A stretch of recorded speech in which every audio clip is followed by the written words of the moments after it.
Communication really is key. So when we first got up here, we had the voice over internet protocol telephone calls that we could pretty much make a phone call anytime we weren't working and we had KU availability. And then a few months into our stay, we started developing a video conferencing capability, and then that became more and more robust and something we were able to enjoy. So really for this last half of the mission, at least a couple times a week, I was able to do a video conference with my family, which was huge because it just helps you stay so connected to obviously talk to them, but then to see them, I think just changes the whole paradigm, and it was really pretty special to be able to do that. That's great. I just have to ask, do they love seeing you floating in zero G? Do you do backflips to entertain them? Yeah, you know, it was really pretty cool to show them around. As you guys know, once you're up here for a little bit, you really get focused on the work, and sometimes you forget to appreciate the fact that you are floating around and that you have this amazing view down below you. And so every time I would show them around, it was pretty special because they would remind me. Also, the other thing that it kind of you lose track of is the hum of all this life support equipment, right? And it's just constant noise, but you tend to just drone it out. And when I would hear myself on the video conference, you hear that background noise, and it just reminds you that it's there. And again, just reminds you of how complex this entire station is, and what an incredible feat it is that we've been living in this thing for 23 years. Tell us about some of that work. Tell us about the science that you're doing. Yeah, it's been really pretty special. You know, we've been really busy this past year. Some of my favorite science, obviously, as a doctor, is the biological sciences. We've done some plant experiments, grew the first tomatoes in space.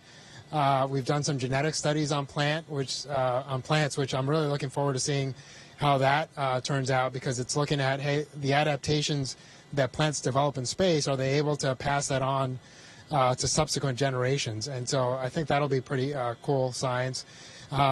We did the first 3D printing of human tissue up here in the biofabrication facility. And that was pretty cool to both run and see. And then the material science was also pretty special, doing some of the fiber optics development that we did up here, the electromagnetic levitation facility. Yeah, really, the combustion chamber. I've been, the one thing that you do get to do as the more time you spend up here is you get to have hands-on on just about every part of the station. And so I count myself pretty blessed that almost every single experiment we've had up here I've been able to take a part in. That's absolutely amazing. I mean, when you think about all the different things that you just talked about, and all the different things that are, you know, the fiber optic is going to, you know, have a potential transformation for commercial. But I think the human part is very compelling, and it's great to have a doctor on board. But I do have one question for you. Did you eat the tomato?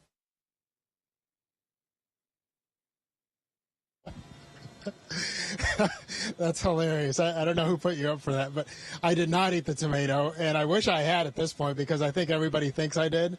And no, and it just perplexes me. I spent so many hours looking for that thing, but as you know, sometimes you lose things up here, and despite it being a relatively small size, it's amazing how you lose something and then you just never see it again. But I'm sure the desiccated tomato will show up at some point and vindicate me years in the future. Hey, Frank, tell our audience about how it ended up that you had an unexpected 6 months more.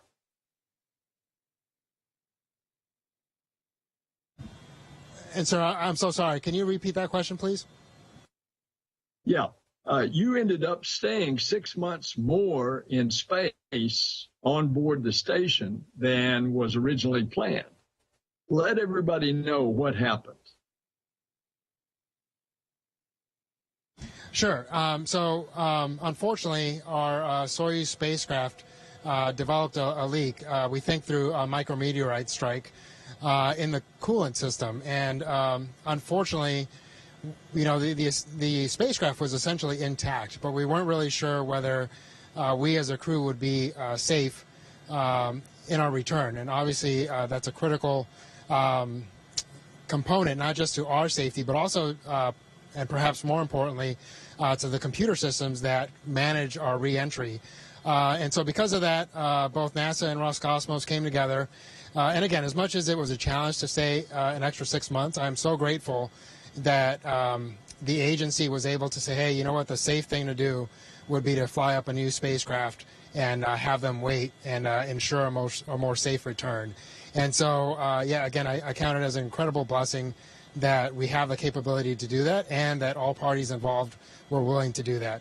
And so because they flew up the new spacecraft, we had to essentially backfill the mission that crew would have been filling, because they had to fly that spacecraft up empty, because we all have to have a safety vessel essentially to be able to go home in case of an emergency. And so they couldn't fly up both a replacement crew and our ability to have that safety ship. And so again, it's been a challenge, but I am looking forward to a return in a more safe and more secure spacecraft here in a couple of weeks.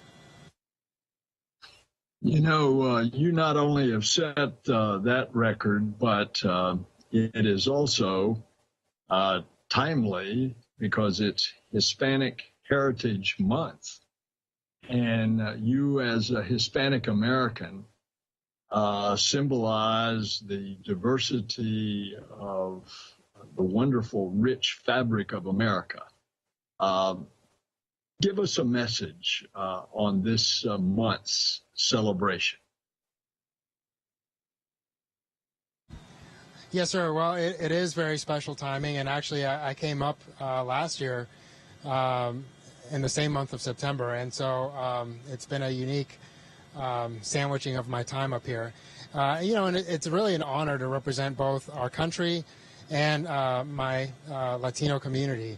And I love the fact that America is becoming more diverse, and I think because of that diversity, we bring different ways of thinking, different backgrounds, and really what that gives us is more unique perspectives on problem solving, right? And as we face bigger and more complex problems in the future, especially as we take on the challenge of human spaceflight deeper into our solar system, I think those unique perspectives are going to provide amazing and different points of view that will help us solve problems in ways that we can't even imagine right now. And so not just to Latinos out there, but to all of Americans, man, I can't wait. As a parent to 4 young kids, I've seen what this younger generation is capable of, and I think our nation's going to be in good hands, and I can't wait to see what these younger generations, the lengths that they'll take our country to, and I think it's going to be pretty incredible to watch. That's just awesome. That is such a fantastic message. I do want to go back to say that I know what a big deal it is for you and your Russian colleagues to stay for an extra period of time, but it also gives you kind of a unique perspective. I mean, the station has changed, actually, because the crews have changed. When you got up there, Crew 4 was aboard the station. You have seen crews come and go. You have welcomed them and joined with them, and then you've had to say farewell. And now it's your turn coming up. How is that different, and how is that making you feel? Yeah, Pam, thanks so much for that question, because, one of the biggest, really my favorite part of being up here, and I think the most special part to me, is the fact that I've been able to fly with, by the time Laurel's crew gets here, it'll have been 28 other people that I've spent time in space with, which, if I do the math right, that's almost 5% of the humans that have ever been to space, which is pretty incredible. And, my NASA crewmates have been just absolutely outstanding. I've been able to fly with almost half of my classmates, which, as you know, flying with a classmate just has a pretty unique feel to it and pretty special. And so, honestly, I couldn't have imagined that I would get to fly with half of my class.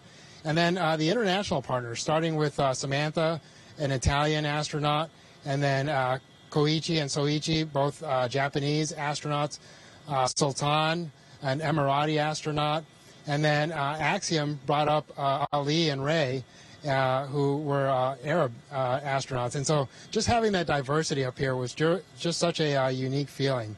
And of course, Sergey and Dmitry and their families, they're the only other people that really understand what this challenge was like. And so we'll have that brotherhood and that bond for the rest of our lives. So again, it's just been an incredible experience. And all of that, the crew has been incredible. But then we've also been able to see and feel the incredible support that the ground team provides. I've been able to work with some just absolutely outstanding flight directors. The flight control teams have been outstanding, and the support staff that just make sure that we have everything we and our families need to function at a high level up here. So just that whole experience of the NASA team and the international partner teams have been the most unique and the most special experience for me. Frank, how many hours a day do you work out physical training in order to keep your body functioning in that very unique microgravity environment? Yes, sir. They schedule us for about 2 hours a day. About an hour and 15 of that is on the ARID machine, which is a resistance machine, essentially what we would consider weightlifting down on Earth. And that's because obviously our bone density is one of the things that we most quickly lose up here, and that's because we're not standing, we're not walking, and that provides a lot of the impact that our bones need to maintain their health. And so that resistance training provides some of that resistance to our bones and keeps them strong. And then we also have cardiovascular workouts for about 30 to 45 minutes a day. And we can do that on either the stationary bike or on the treadmill. And so the combination of those things, I think, keep us pretty healthy. Honestly, I've tried to be pretty diligent about that because I want to be as functional as possible when I get back. I'm actually pretty excited. Again, as a doctor, I'm really excited to see how my body does when I return. I feel like I've stayed at a pretty high level up here, so it'll be interesting to see what those first couple of days feel like when I'm back on Earth. Wow, Frank, you've had so many experiences in your life, at the back at the academy, you were on the jump team, then you were a helicopter pilot, you went through medical school, and then, of course, astronaut training, and are now on orbit. So you've had all these amazing experiences. Maybe you can share what has been the most difficult part and also your favorite part of the mission. Yeah, no, I've been blessed with some pretty incredible opportunities throughout my life. I think the most difficult one, again, is pretty easy, just the separation from family. That's been a challenge. As much as every day up here is different, right, because you're doing different maintenance, different science, there is some monotony to it, right, as far as every day the schedule pretty much looks the same. And then, again, we have some of the most absolutely beautiful and stunning scenery you could ever imagine. But inside the station, you're pretty limited to about a 5-bedroom house. And so psychologically for a year, that was a little bit of a challenge, but my crewmates were absolutely key to that. Just getting to know each other better, spending time together, telling lots of stories. Having Steve Bowen up here, it was actually pretty special because we were able to hear a lot of shuttle stories. And as much as we made fun of him for that, for me, that was a pretty, it was neat to listen and learn. Having spent some time with Peggy, and what she's meant to human spaceflight, that was also pretty special.